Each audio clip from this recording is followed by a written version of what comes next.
إلهي يا متعالي ارحم حالي.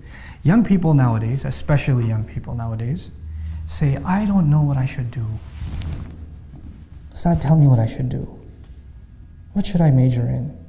What kind of job should I do? And they don't do anything. And they get 30 bits of advice from someone. Then they go to someone else and get another 40 bits of advice. Then they go to someone else and get another 50 bits of advice.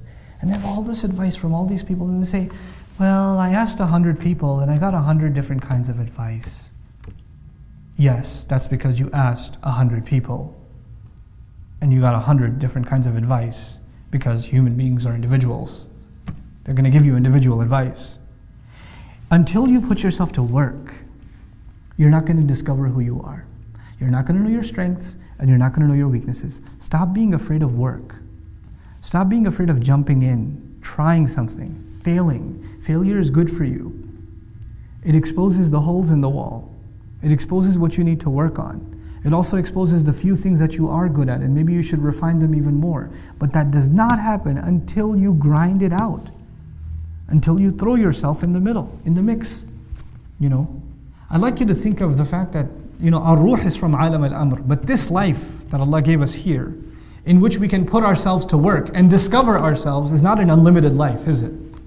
So, between coming of age and sleep, and then old age where you pretty much become senile, we don't have a lot of years to figure ourselves out, to put ourselves to work. So don't be afraid to try things. Allah has given us this incredible adventure in the world. Don't be scared to try stuff. The fact that you've taken the adventure to try to learn Arabic is cool, but this is just the beginning. Try things in business. Try things in your education. Try things try a different kind of job. Try things. And if you live your life just afraid, I'm not sure if it's going to work or not. I'm not sure if I'm going to succeed at that or not. Those are the kinds of people that will only sit on the sidelines and not do anything in life. You have to stop being afraid of failure. You have to work on your shakila. You have to let go of that inhibition. And once you let go of it, amazing things will happen in your life. When you stop being depressed about failures. My favorite student, I've taught, Dream's been around for now 5, you guys are year number 5, it's crazy. You guys are year number 5. One of my favorite students of all time, I'm not going to name him. You know what his problem was? Allah created him not to learn Arabic. That's what I say about him. He's my favorite student. I love him to death. This guy, no matter how hard, and he studied harder than anyone else I know. Day in, day out, he's sitting in class, breaks, everybody else is playing ping pong or slapping each other. He's studying. People are taking lunch breaks. He's studying. He's buried in the notes. He's buried in review. He's always asking questions, studying. He's got piles and piles of notebooks that are filled up with his notes, and get another one and another one and another one. His hand's starting to hurt. No, I'm not going to use a laptop because that's for lazy people. I'm going to study. And he's one of my close friends. He and I used to hang out a lot before. I was like, hey, why don't you come learn some Arabic? He goes, yeah, I'll do it. And he jumps in. And then now during the year, I call him, hey, you want to go hang out, get some pizza or something? No, bro, I got to study. I'm his teacher during the day. And at night I'm telling him, hey, you want to go hang out? No, bro, I got to study. Thanks a lot. Click.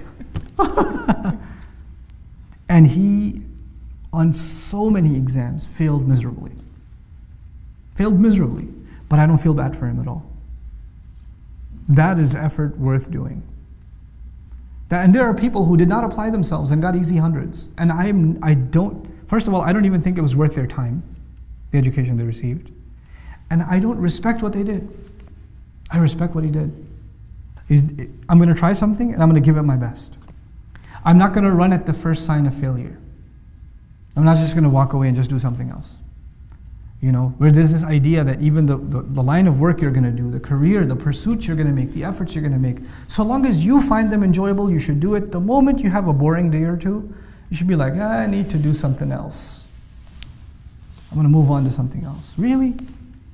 Really? This is not Jannah. You have good days and bad days. This life is like that. When favors are being showered, everything's happy. I'm perfect. This is the way I need to be. And the moment things don't go your way, kana ya'usa. You become super depressed. I don't know if this is the thing for me. I don't know if I should even be doing this. It happens to students. They fail one test. Or no, not fail, sorry, got a 95. Astaghfirullah al-azim. How will you show your face to your parents? Who will marry you now that you have a 95? You know? I don't know if I should drop out now because it's not even worth it anymore. Are you serious? Get a little, grow a spine, grow a thick skin.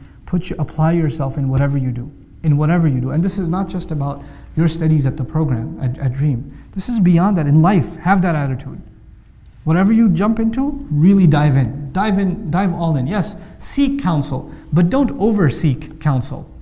Don't keep getting advice and not doing anything.